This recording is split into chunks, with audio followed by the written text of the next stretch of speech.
एक के बाद एक नए मामलों के खुलासे के बाद केजरीवाल अब बीजेपी की खोलेंगे पोल। केजरीवाल आज शाम 5 बजे कर सकते हैं खुलासा। राहुल गांधी ने की पीएम मनमोहन सिंह से मुलाकात के बाद केंद्रीय मंत्रिमंडल में फेरबदल की हुई चर्चा। राहुल गांधी जल्द राष्ट्रपति से भी मिलेंगे।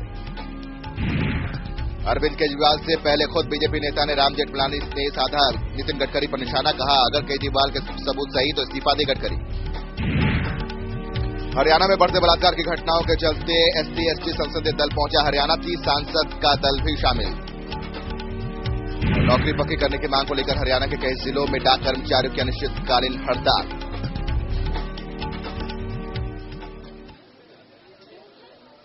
तो आपको बता दें कि जिस तरीके से आज शाम 5 बजे का वक्त जो है वो भाजपा के लिए बेहद मायने रखता है, क्योंकि शाम को 5 बजे अरविंद केजरीवाल ने कहा है कि कुछ और सबूतों के साथ वो पेश होंगे और इस बार निशाना भाजपा की ओर किया जाएगा, क्योंकि लगातार ये माना जा रहा था कि कांग्रेस ये आरोप लगा रही थी कि आखिर सिर्फ कांग्रेस पर ही आरोप क्यों। तो आज शाम 5 बजे केजरीवाल भाजपा और खासतौर पर नितिन गडकरी के खिलाफ हो सकता है कई सबूत पेश करेंगे। आपको बता दें कि अभी तक इंडिया अगेंस्ट करप्शन के कार्यकर्ता ही भाजपा अध्यक्ष पर भ्रष्टाचार के आरोप लगा रहे थे, लेकिन अब पार्टी के सांसद राम जेठमलानी के पास गडकरी के खिलाफ भी सबूत होने की बात कही गई है। उधर अरविंद केजरीवाल जल्द ही गडकरी के बारे में खुलासा कर सकते हैं। गुजरात के मुख्यमंत्री नरेंद्र मोदी भी भाजपा अध्यक्ष के लिए सिरदर्द बने हुए हैं। मोदी की वजह से पार्टी को मुख्तार अब्बास नकवी और शाहनवाज हुसैन को गुजरात में प्रचार के लिए जाने से रोकना पड़ा था और राज्यसभा सांसद राम जेठमलानी ने भाजपा अध्यक्ष के खिलाफ मोर्चा खोल दिया है। जेठमलानी ने कहा है कि अगर अरविंद केजरीवाल गडकरी पर खुलासा करते हैं तो वो उसका समर्थन करेंगे और जेठमलानी ने यह भी कहा है कि उनके पास भी गडकरी के खिलाफ काफी सबूत है। एक निजी चैनल ने जेठमलानी की ओर से लिखे गए एक पत्र के हवाले से एक खबर दी है।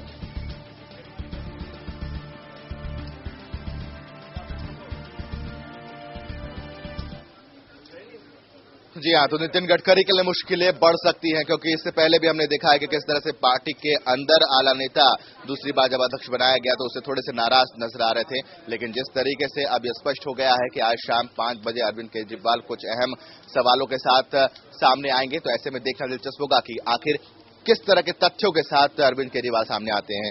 मिथिलेश जी हमारे साथ जुड़े हुए हैं। मिथिलेश जी, भाजपा के लिए मुसीबतें और खासतौर पर गडकरी की अगर बात कर ली जाए तो गडकरी के लिए काफी मुसीबतें हो जाएंगी, क्योंकि इससे पहले भी हमने देखा है कि अरविंद केजरीवाल जब भी नए शिगुफे के साथ आते हैं बवाल बहुत ज्यादा होता है। जी हाँ, केजरीवाल ने इससे पहले जिस तरह से सलमान खुर्शीद की मुश्किलें काफी बढ़ा दी थी, उसके बाद उन्हें बाकायदा प्रेस कॉन्फ्रेंस करना पड़ा था। उस दौरान सवालों के बौछार से वो इस कदर अपना आपा खो बैठे वो पूरी दुनिया ने देखा और उसके बाद अब निशाना बनने वाले हैं गडकरी। एक बयान आपको याद दिलाना चाहूंगा कि दिग्विजय सिंह ने केजरीवाल पर यह कहा था कि वो केवल राजनीति करना चाहते हैं और आखिरकार केवल कांग्रेस के ही इन लोगों के पर क्यों निशाना साध रहे हैं, उन्हीं के घोटाले क्यों याद आते हैं, बीजेपी क्यों नहीं। तो उसके बाद फिर अब जो है केजरीवाल जिस तरह से अब गडकरी का एक खुलासा करने वाले हैं, उसके बाद देखना होगा दिग्विजय सिंह क्या कहते हैं। बिल्कुल, और साथ ही साथ जिस तरह के खुलासे के सामने आने की बात हो रही है, यहाँ पर साफ तौर पर कहा जा रहा है कि जैसे सिंचाई घोटाले में उनके दोस्त को मदद पहुंचाने की बात सामने आई, फिर चीनी मिल घोटाले में भी उनकी बात सामने आ रही है। तो ऐसे में कहा जा सकता है कि एक तो महाराष्ट्र की राजनीति में जो एक पाक साफ छवि है जिसकी वजह से अध्यक्ष बनाया गया था नितिन गडकरी को,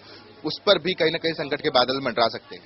जी, संकट के बादल जरूर मंडराएंगे और एक जिस तरह से एक बार सलमान खुर्शीद आए फिर गडकरी आए, अब जिस 5 बजे जो खुलासा करने वाले हैं केजरीवाल, देखना ये होगा कि उसमें क्या क्या बातें सामने रखते हैं, कौन कौन से बड़े घोटाले सामने रखते हैं और कितने लाख कितने करोड़ का होता है या और उसके बाद बीजेपी क्या रिएक्शन होता है, वो क्या सफाई देती है। मतलब एक बार फिर जो है सियासत में उबाल आने वाला है।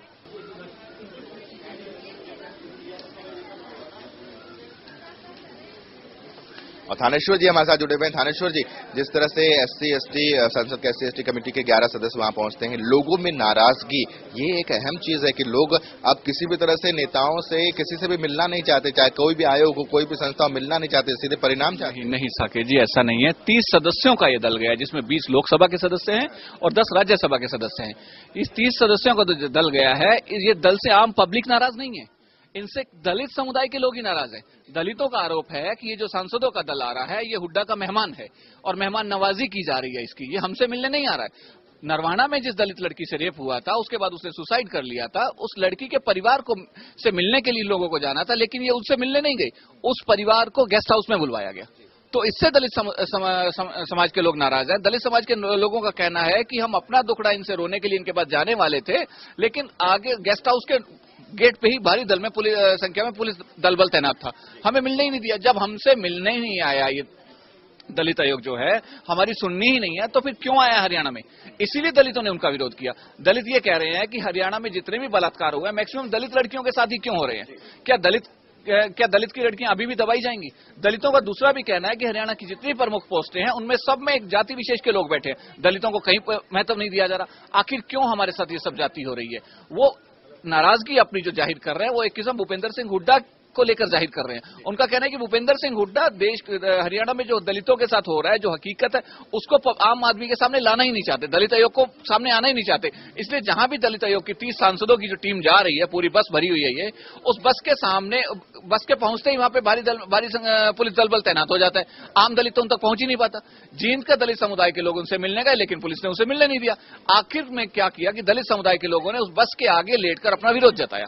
इस करके उनका विरोध है ये सारा। तो ये क्या मान के चला जाए कि अब इस पूरे मसले को लेकर दलित समुदाय को अब इकट्ठा होना होगा, एकता दिखानी होगी, तब जाकर, जिस तरह से आपने कहा कि कई उच्च जो पद है उस पर भी एक जाति के लोग वहां पर बैठे हुए हैं, तो अगर इस तस्वीर को बदलनी है तो फिर एक मुहिम, एक आंदोलन देखने की जरूरत है। साकेत जी, एकता तो उनमें है, दलितों में एकता है, तभी तो वो बस के सामने लेटे आज इकट्ठे। मेजोरिटी में जो गैदरिंग थी दलितों की, वहां देख के आप खुद दंग रह जाते कि इतनी भारी संख्या में दलित वहां इकट्ठे हो गए। अब जरूरत है तो दलितों को नेतृत्व देने की, दलितों को उनकी सुनवाई करने की। अब दलित आयोग जो आया है, दलित आयोग ही उनके बारे में आया, उन्हीं की कार्रवाई करने के लिए, उन्हीं की सुनने के लिए आया, लेकिन उनसे ही दलितों को मिलने नहीं दिया जा रहा। अब जरूरत है तो दलितों को सोनिया दरबार में आकर या अपने केंद्र में दलितों को अपने आला नेताओं से ये गुहार लगाने की कि आखिर कब हम पर ये अत्याचार बंद होंगे, कब ये हुड्डा सरकार जागेगी। तो दलितों की राजनीति करने वाले राजनेताओं के लिए कहीं ना कहीं एक अंदेशा है, एक हिंट दे दिया गया है कि उनके लिए नाम पर सिर्फ और सिर्फ राजनीति वो नहीं कर पाएंगे। चलिए, इसी के साथ 4 की चौपाल में आज के लिए बस इतना ही, लेकिन कल दोबारा कुछ और मुद्दों के साथ आपके सामने हाजिर होंगे। तब तक के लिए दीजिए इजाजत, नमस्कार।